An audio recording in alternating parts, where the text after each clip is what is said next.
So, for the lab, I'm going to show you a bunch of indicators. Remember that indicators are the chemicals that change color according to what? pH, right? So we're going to look at a bunch of indicators that you're going to fill out information about them, both visual information like the color changes, and then you're going to also do some math. The paper you were handed is for you to fill out as we do this, so then you can grab that and use it to fill out the form online, which is what's going to be graded. There's some math questions in your paper. The math questions we're going to skip right now. We're going to do the demo. You write the colors first, and then you can do the math questions afterwards. And then do the form, and then you're done. All right? So we're going to start with the one indicator we actually spoke about, which is litmus. Litmus is a natural indicator that comes from different plants. Litmus is going to be blue when exposed to bases and red when it's exposed to acids. The way that we use litmus to make it more convenient is that we soak it into these little pieces of paper, and we call that litmus paper. Okay. So these little pieces of paper, we have red litmus and blue litmus. This is both just paper soaked with litmus, but this one was soaked with litmus that was basic, so it's blue. This was soaked with litmus that was acidic, so it's red. We use litmus paper in order to test different materials to see if they're ester bases. Very simple test. If I grab, for example, hydrochloric acid, and I grab my piece of red litmus paper, blue litmus paper, and I dip it in the hydrochloric acid, the litmus paper changes color. All right? So when I dip blue litmus into hydrochloric acid, it changes to red, because hydrochloric acid is an acid. If I grab red litmus paper and I put it in hydrochloric acid, do you think anything's going to happen? No. It gets darkened. It gets wet, yeah, but it doesn't change color because it's already acidic, right? That's why it's red. So I have to choose the right litmus to use. If I have sodium hydroxide, on the other hand, sodium hydroxide we know is what? A base, because it's hydroxide, right? If I grab sodium hydroxide and I grab my red litmus and I dip it in the sodium hydroxide, what happens? It turns blue. So the red litmus changes blue in sodium hydroxide because sodium hydroxide is a base. Now these are chemicals that we have in the lab, but this works with any chemical that you have home. For example, vinegar. If I wanted to test whether vinegar is an acid or a base, Pardon the interruption, teachers and students. At this time, we will conduct a practice code red knockdown. We are activating a code. all right. So we're gonna grab the vinegar and we're gonna dip a piece of blue litmus into the vinegar. As you can see, what happens to the litmus? It turns red, right? So the blue litmus turning red means the vinegar is what? Acidic. Good. Now we're going to do the same with baking soda. This is a container full of water and baking soda.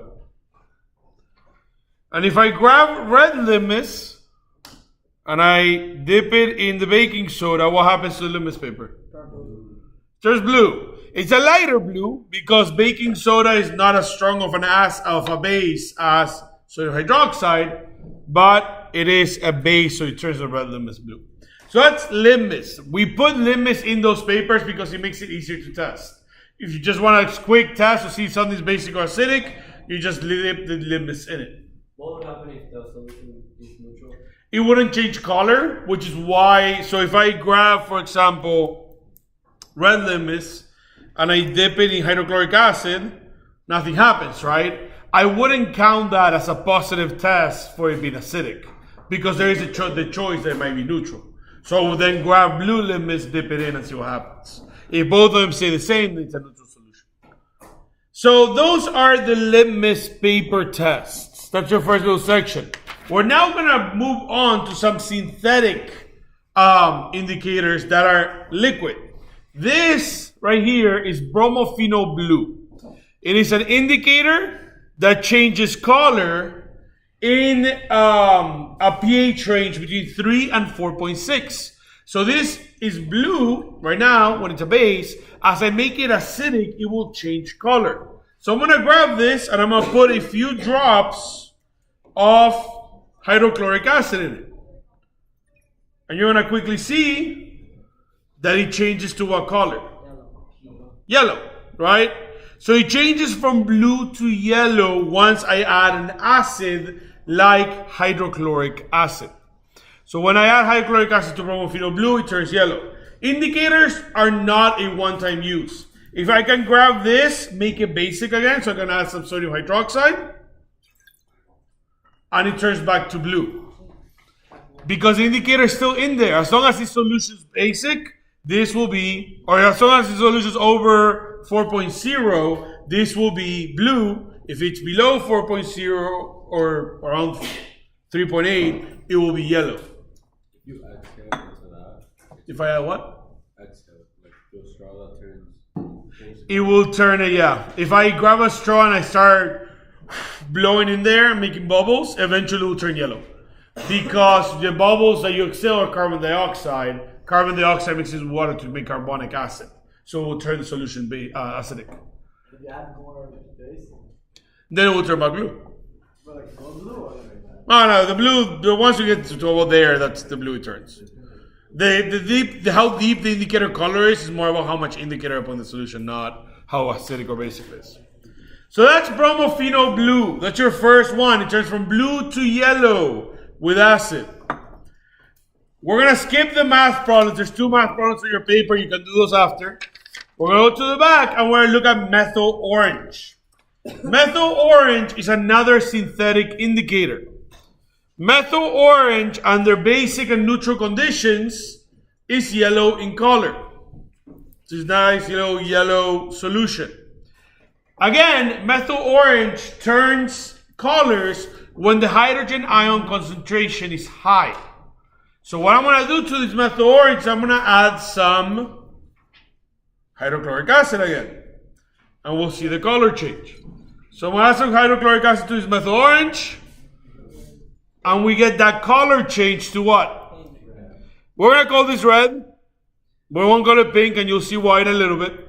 But we're going to call this red. So it goes from yellow to red when we add hydrochloric acid. Why do you think it's called methyl orange? Because yellow and red make orange, right? The transition, and you have to try very hard to get it to that color. But if you get it right in the middle of its pH range, it'll turn orange because you have some yellow and some orange in there. Some yellow and some red in there. But the initial color for this is yellow, and then when we add the hydrochloric acid, it turns red. Now again, these are not one-time use. If I wanna, which I need to because I'm doing this for second period tomorrow. If I add some sodium hydroxide in here, it turns back to yellow. Alright, so that's methyl orange. Again, we're going to skip over the math question. You can do that one after. Who can say that? What was the name of the next indicator?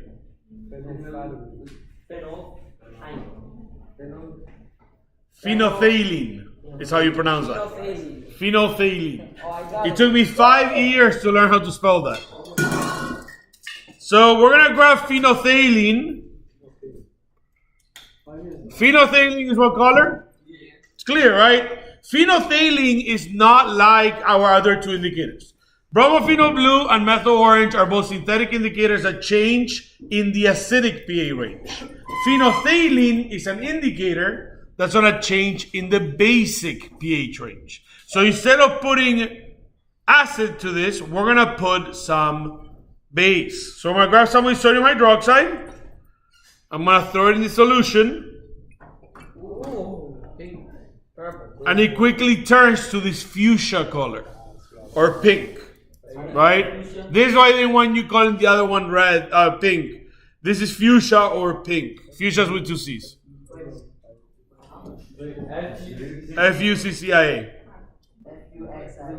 Fuccia. Fuchsia. There might be an S in there somewhere. Phenolphthalein gives you diarrhea if you drink it. Gives you what? No, Gives you what? diarrhea. Oh, I'm positive. No. All right. Shh. So, it's a left. yeah. Wait, what happens? What happens? So if I grab this, so now we made this basic, right? Because we're starting hydroxide. If I grab some hydrochloric acid and I throw it back in here,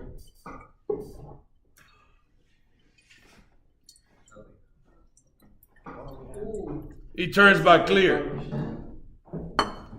Now, those are our three indicators that have a singular color change or singular transition point. This big one right here is the last one on your list. It's called universal indicator. Universal indicator is not a single indicator. It is a multi-transition state indicator because it's a mixture of indicators. This indicator will give you 6 different color changes. We're starting with a basic solution of the universal indicator. So it's purple in color. So our initial color is purple, right? It's mono, very black. It's not a mono transition, it's going to do many transitions. So in order to get this to transition correctly, I can use hydrochloric acid. Hydrochloric acid is too strong of an acid.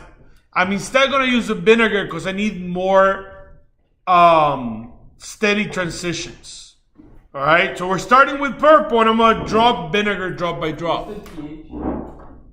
I'm not going to tell you. You have to figure that one out, and we'll talk about it in a second. So I'm going to grab the vinegar, and I'm going to add it to the basic solution of universal indicator. What's the initial color? What is that? Purple. So I'm going to add it drop by drop. I don't want to add too much because if I add too much, I might skip over a color. And the first transition takes a little bit to get.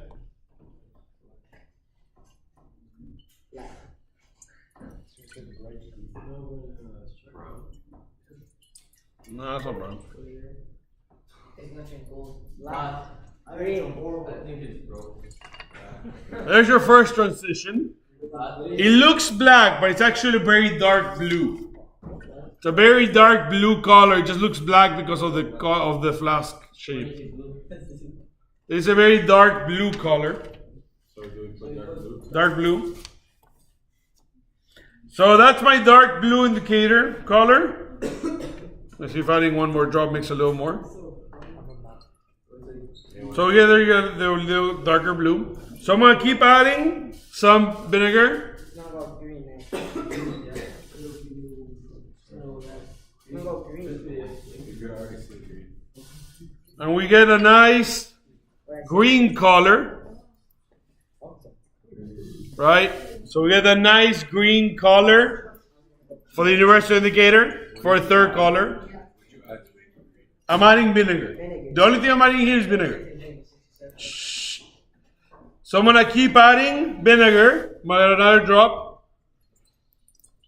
Notice how the green gets a little more vibrant. Another drop.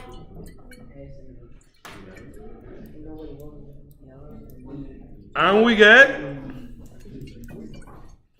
still have some of that green in there. Lime green. Like a lime, but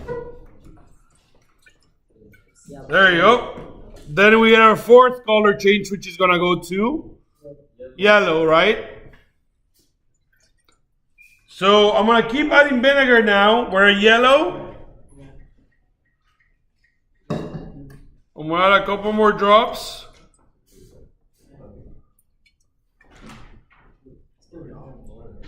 And it's turning into what color? Orange. No, I'm taking. I'm saying the colors. So we get a nice orange color now. Orange. No, you don't say orange. Right? It's orange. And then the last color, I'm going to use the hydrochloric acid just to make it a little faster. Where's the A, bro? It's A-R-A-N-G-E. So yeah, so you try to see it through different shades of orange. Wait, so color 5 is orange. And Color 5 is orange, and then the last one, which we're trying to get through right now. Guys, Just spilling Shit. his food. guys. Matthew. is it red? Is red. I will eventually get to a deep dark red, but there you go. That's We get to a dark red eventually. Right now it's orange still. There you go. Vinegar? Yep. Everything was in it. no. It's basically. I will get, Yeah, then hydrochloric guys. to speed it up. So it's all it looks like. So we get the rice red color as our final color. So, as y'all keep asking, I'm asking you to pair up the pHs, because you have a list if you look at the question, with the colors. I am not going to tell you what the pHs are, but think about what we did. We started with a basic solution of the universal indicator, which was purple in color. Right? And then I added vinegar to it to transition throughout all the colors. So we start with basic solution, we add vinegar. Think of what that does to the pH as we transition to all the colors. And that's going to give you your answer for the last question. All right?